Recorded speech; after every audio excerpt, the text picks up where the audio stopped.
அறிந்த தலங்கள், அறியாத தகவல்கள். சிவபெருமான் நாரைக்கு முக்தி கொடுத்த திருத்தலம் எங்கே இருக்கிறது?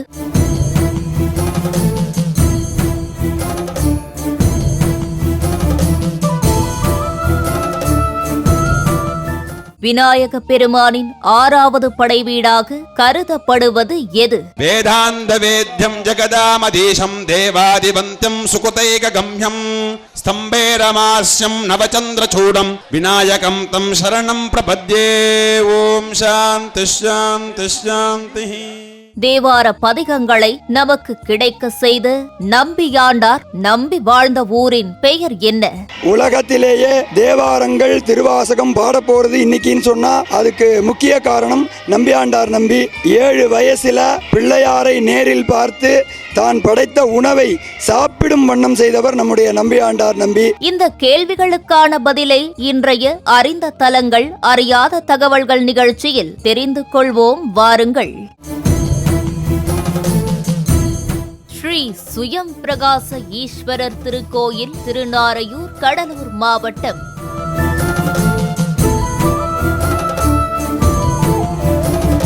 திருமந்திரம் சொல்லும் சிவமந்திரம், பஞ்சாட்சரம் என்னும் சிவமந்திரம். திருமந்திரம் சொல்லும் சிவமந்திரம், பஞ்சாட்சரம் என்னும் சிவமந்திரம்.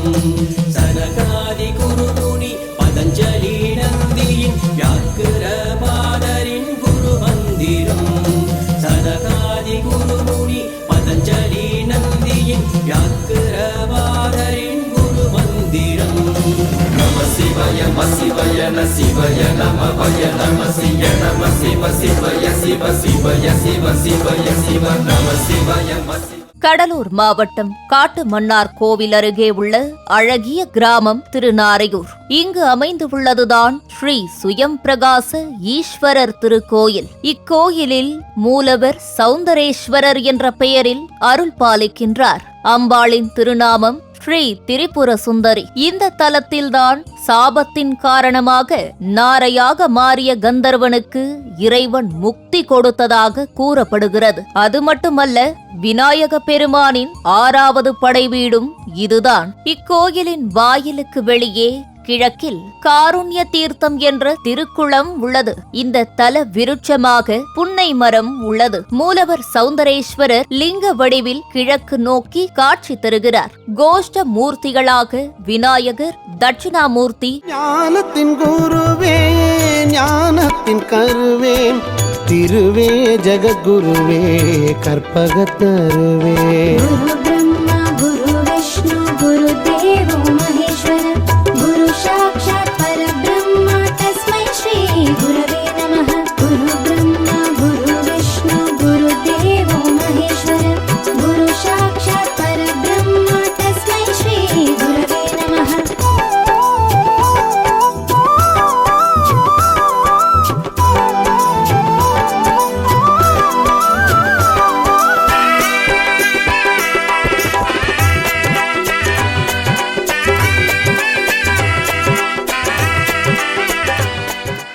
லிங்கோத்பவர் பிரம்மா, துர்க்கை ஆகியோர் அருள் பாலிக்கின்றார்கள். மேற்கு பிரகாரத்தில் சுப்பிரமணியர், வடமேற்கில் கஜலட்சுமி, வடக்கு பிரகாரத்தில் திருமூலநாதர் மற்றும் சண்டிகேஸ்வரர் சந்நிதிகள் உள்ளன. வைரவர், சூரியன், சந்திரன், நவக்கிரக சந்நிதிகள் தனித்தனியே அமைய பெற்றுள்ளன. அம்பாள் திரிபுர சுந்தரி சந்நிதி தெற்கு நோக்கி சிவன் சன்னதிக்கு வெளியே வெளிப்பிரகாரத்தில் தனி கோயில் அமைப்பில் அமைந்துள்ளது. இந்த தலத்து இறைவன் சந்நிதி விமானம் அர்த்தச்சந்திர வடிவில் 2 கலசங்களுடன் காணப்படுகிறது.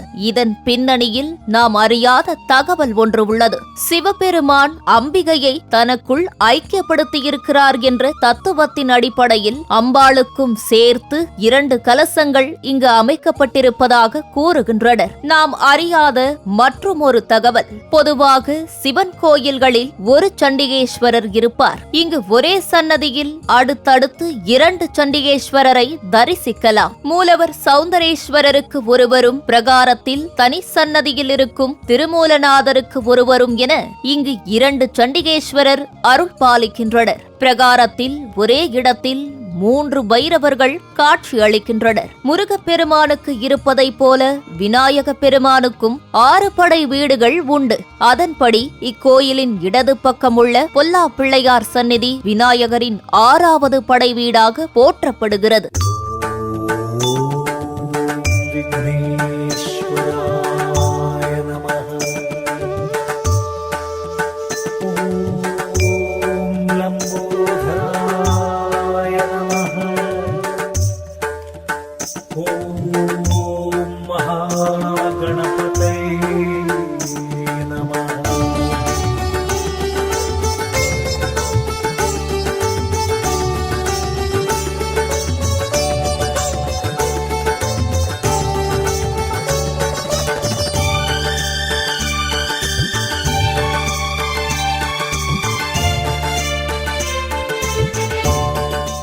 பொல்லா என்றால் உளியால் செதுக்கப்படாத என்பது பொருளாகும். இங்குள்ள விநாயக பெருமான் சிற்பியால் செதுக்கப்படாமல் சுயம்புவாக தோன்றியவர் என்பதால் தொடக்கத்தில் பொல்லா பிள்ளையார் என்றும் நாளடைவில் பொல்லா பிள்ளையார் என்று மருவி அழைக்கப்பட்டு இந்த தலத்தில் அருள் பாலிக்கின்றார். இந்த தலத்திற்கு திருநாரையூர் என்ற பெயர் ஏற்படுவதற்கு நாம் அறியாத காரணம் ஒன்று உண்டு. ஒரு முறை துர்வாச முனிவர் தனது தவத்திற்கு இடையூறு செய்த கந்தர்வன் ஒருவனை நாரையாகும்படி சாபமிட்டார். இதனை எதிர்பாராத கந்தர்வன் தன்னை பழைய உருவில் மாற்றும்படி இந்த தல இறைவனிடம் முறையிட்டான். அதற்கு இறைவனோ தினமும் காசியிலிருந்து தீர்த்தம் கொண்டு வந்து தன்னை அபிஷேகித்து வழிபட்டால் சாப விமோச்சனம் கிடைக்கும் என்றார். நாரை வடிவில் இருந்த கந்தர்வனும் காசிக்கு அதிவேகத்தில் பறந்து சென்று தீர்த்தத்தை அலகில் சுமந்து வந்து இத்தல இறைவனுக்கு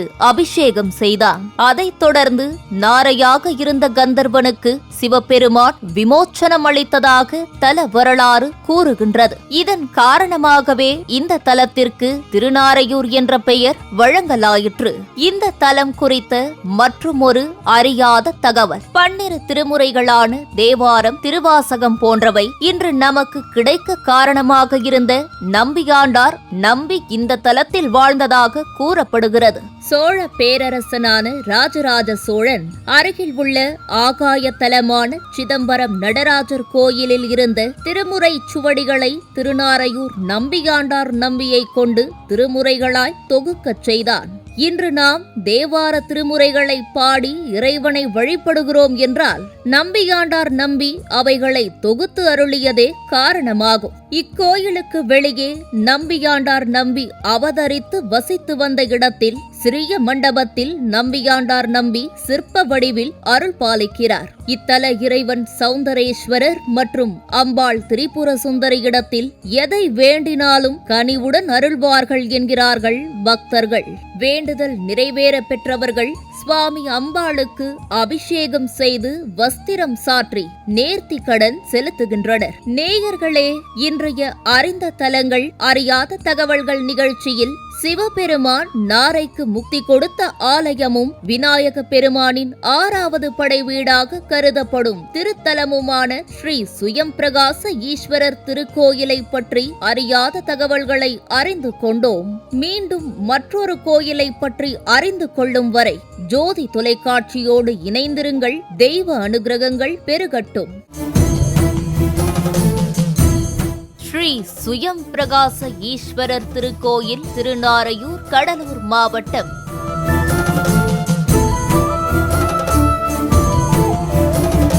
திருமந்திரம் சொல்லும் சிவமந்திரம்.